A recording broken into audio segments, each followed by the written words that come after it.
talk about how to write the equations of our conic sections in standard form. And let me just remind you what standard form looks like for our conic sections. Our circle will look like, or the equation will look something like this: x squared plus y squared equals r squared, where r is the radius of the circle. Our ellipses will have an equation that looks like one of these two. And remember, the a squared is always the larger of the two denominators. So in this case, when the larger number is under the x squared, you'll have an ellipse that looks horizontal. And if the a squared is underneath the y squared, you'll have an ellipse that looks vertical. Over here with the hyperbolas, here are our standard form for the equations of a hyperbola.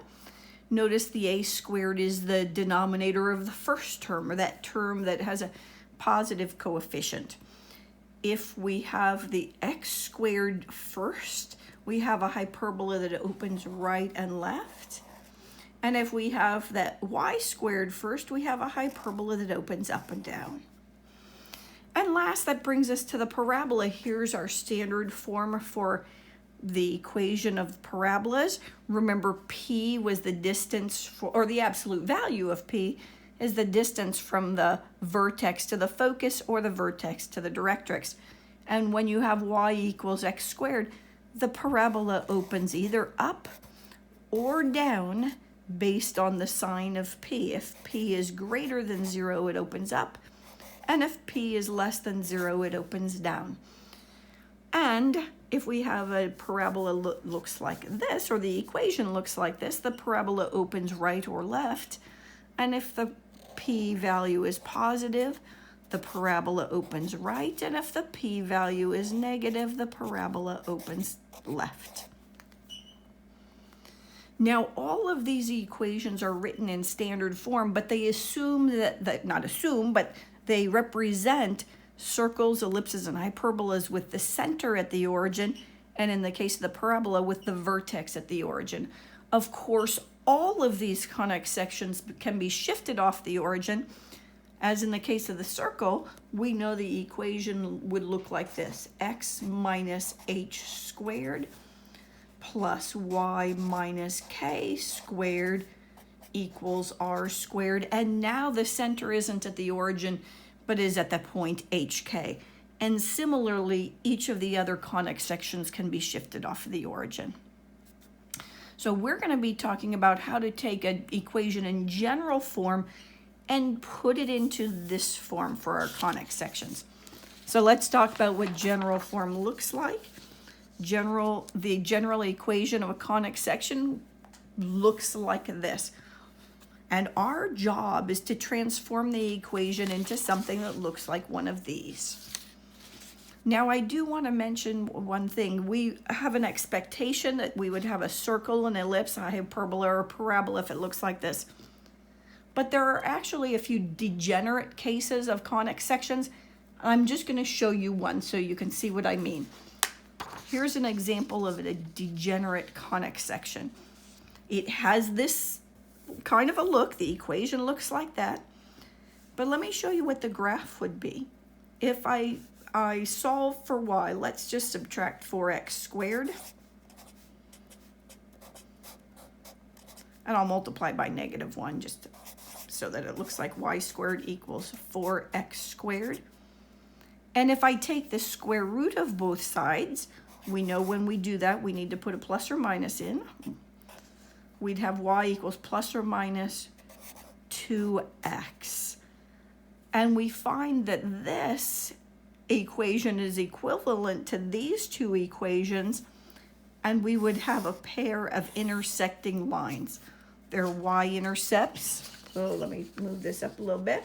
Their y-intercepts are 0, their slopes are 2, up 1, 2 over 1. Similarly, this one with a slope of -2.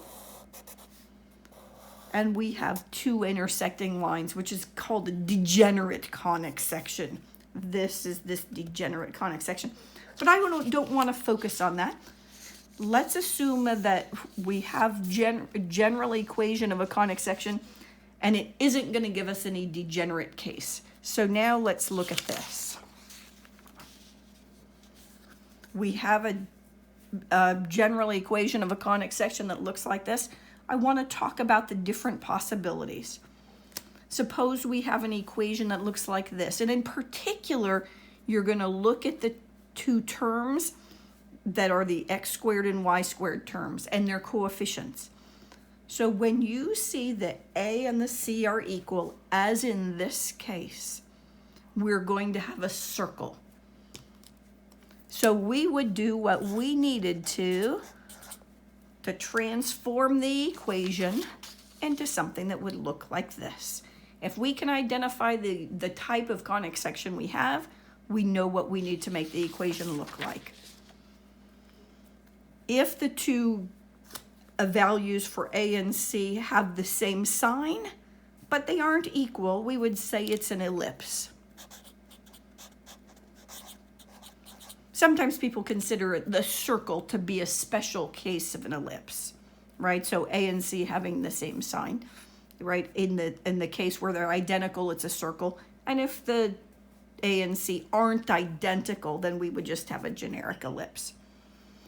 If the A and C values have opposite signs, as in this case, we would have a hyperbola. And we would do what we needed to make the equation look like the standard form for a hyperbola. And last, if we only have one quadratic term, that is either a or c equals 0, then we know we have a parabola. So once we know the conic section we're dealing with, we know what we need to make the equation look like. So let's do a few. We'll start with this one, right? So we look for our A and C terms. We see that we have one quadratic term, but we don't have a term that's quadratic with respect to y. We don't have a y squared term. So that means our C is equal to 0, and we have a parabola. This equation represents the equation of a parabola. So our job is to make the equation look like this. We would need a perfect square on one side and a linear term on the other. So I'm looking at this particular equation. We have our x squared. There is no other term that contains an x. So we can just leave that x squared on the left-hand side because we only want the quadratic term there. And we're going to put all the other terms on the right-hand side. So I'll subtract 6y, and I'll add 60. And last, I need to factor out the coefficient of the linear term. So the 4p will be looking at us. So we're going to factor out -6. So I have x squared equals, factor out -6. And we have y minus 10. And now we could do the work that we needed to graph this particular parabola. I'm not going to go through all of the steps for each problem. I just want to point out that you could. We know that the vertex would be at 0, 10. We could set 4p equal to -6 and find our p-value. And we could go on and find the directrix and focus. But I wanted you to see this equation is now in the form x squared equals 4py. Or in particular, x minus h squared equals 4p times y minus k, right? A conic section that has been shifted off of the origin. So we now have it in standard form. Let's do another one.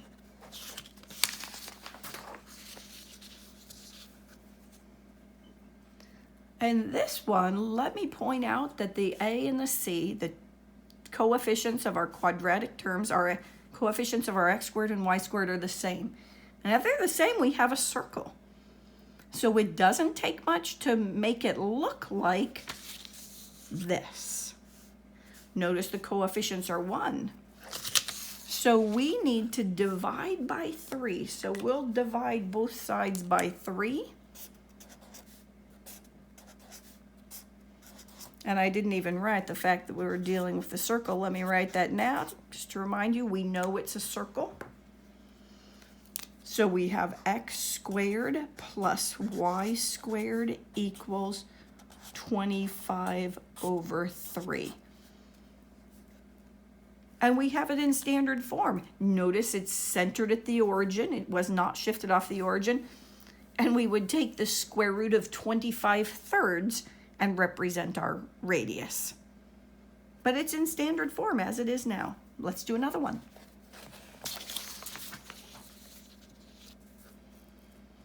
Here are our A and C values for this particular problem. Notice they have opposite signs. So our job is, now that we recognize that they're opposite signs, we know that we have a hyperbola.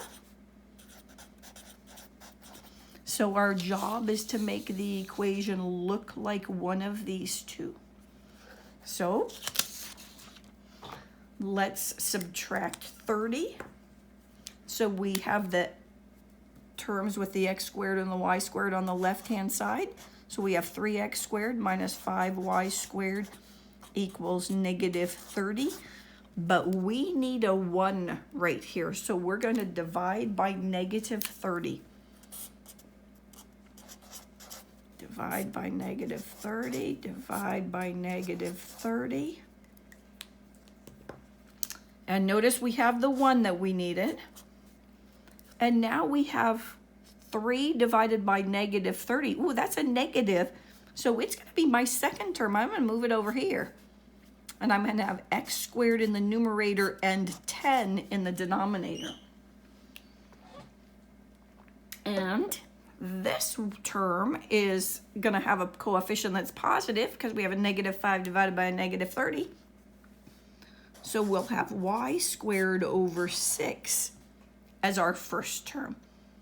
So we can see that we have a hyperbola that would be opening up and down, and it has not been shifted off the origin. Its center is at the origin. Let's do another one.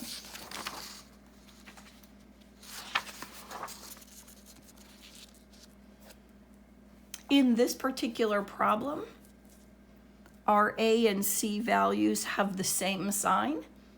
So it would be either a circle or an ellipse. But because they're different numbers, we know it can't be a circle. So this is in fact an ellipse.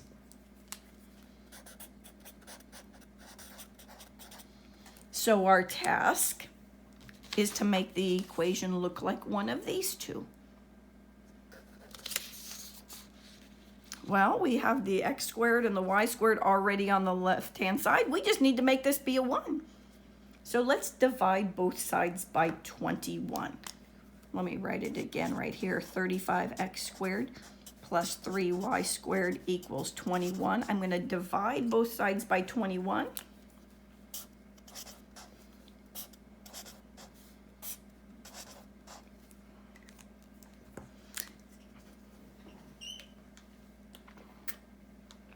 I'm going to do some reducing on this one. 7 goes into both of those numbers, so I have 5x squared over 3 plus y squared over 7 equals 1.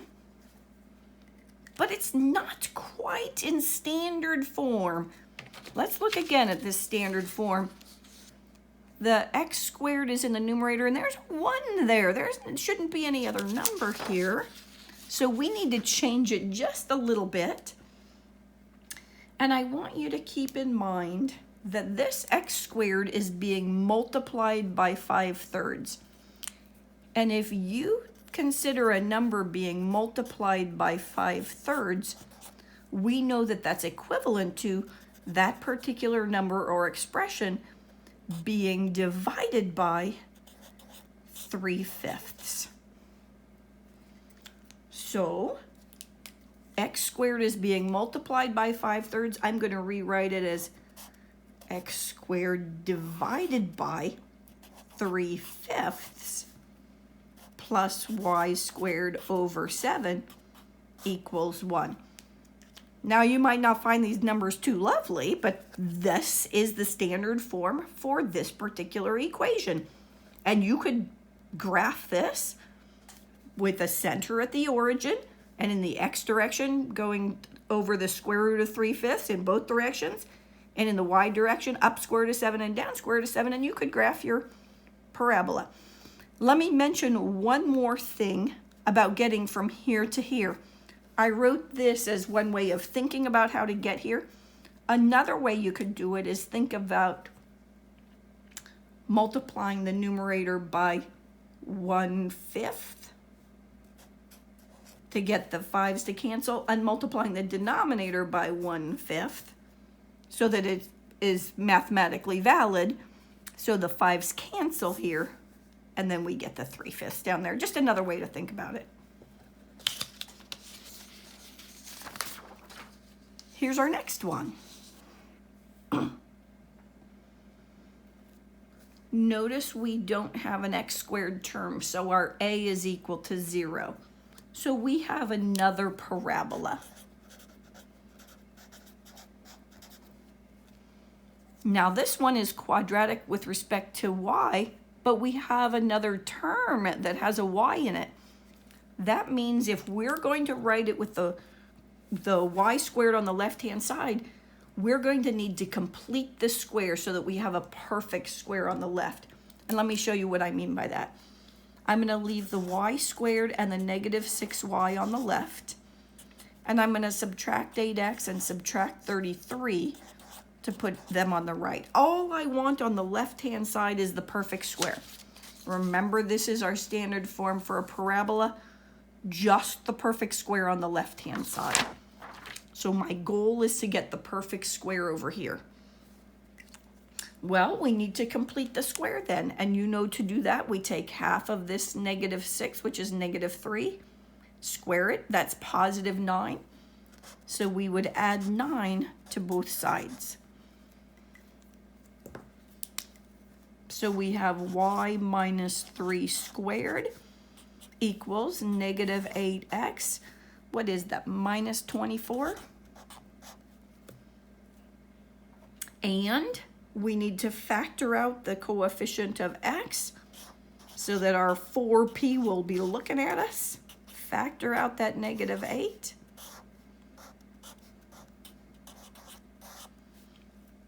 And then we could see we could name our vertex at negative 3, positive 3, and then we could do the work to find the focus and directrix as well, if we needed to. But it is in standard form now. Let's do one last problem.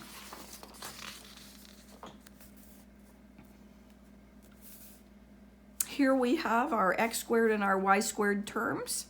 Their coefficients are opposite signs. So again, we have a hyperbola. We did a different hyperbola a few problems back. But notice we have an x squared and an x term and a y squared and a y term. That means we're going to need to complete the square twice to be able to come up with the equation in standard form for this hyperbola. So let's do it. Let's put the x's together. And let's put the y's together. And let's add 43 so it doesn't get involved in our completing the square process. Now to complete the square, I want the 9 to be factored out. I know I need to have it looking like a coefficient of 1 in front of that x squared. So I'm factoring out a 9, and that leaves x squared plus 2x. And I'm going to leave a space because I'm going to need to add a number here to complete the square. And here I'm going to factor out the coefficient of y squared, which is negative 4. And you take care when you factor out a negative, you make sure you factor out the negative from this number as well. So I have y squared minus 4y. That negative 4y times that negative 4y is that positive 16y. And that equals 43. So now to complete the square, I look at this 2, take half of 2 is 1, 1 squared is 1, so I need a plus 1 right here. But we know that's not really a 1. That 1 is being multiplied by this 9. So I have really just added 9 to the left-hand side. So to balance that, I need to add 9 to the right-hand side. Similarly here, I take half of -4, it's -2. -2 squared is 4, so I add 4 to the right, or to the left-hand side. But that's not really a 4. That 4 is being multiplied by this -4, that's -16. So I make sure I subtract 16 from the right-hand side. So now when I write this as a perfect square, I have 9 times x plus 1 squared minus 4 times y minus 2 squared equals, and I need to do the arithmetic here. What do we have? 43 plus 9 is 52, minus 16 is 36. And I do need a 1 here. Remember, I'm shooting for standard form for our hyperbola. Don't forget, this is the standard form for our hyperbola. So I'm going to divide by 36 on both sides. So my equation looks like x plus 1 squared over 4 minus y minus 2 squared over 9 equals 1. And I hope now you'll go work on converting equations from general form to standard form for your conic sections.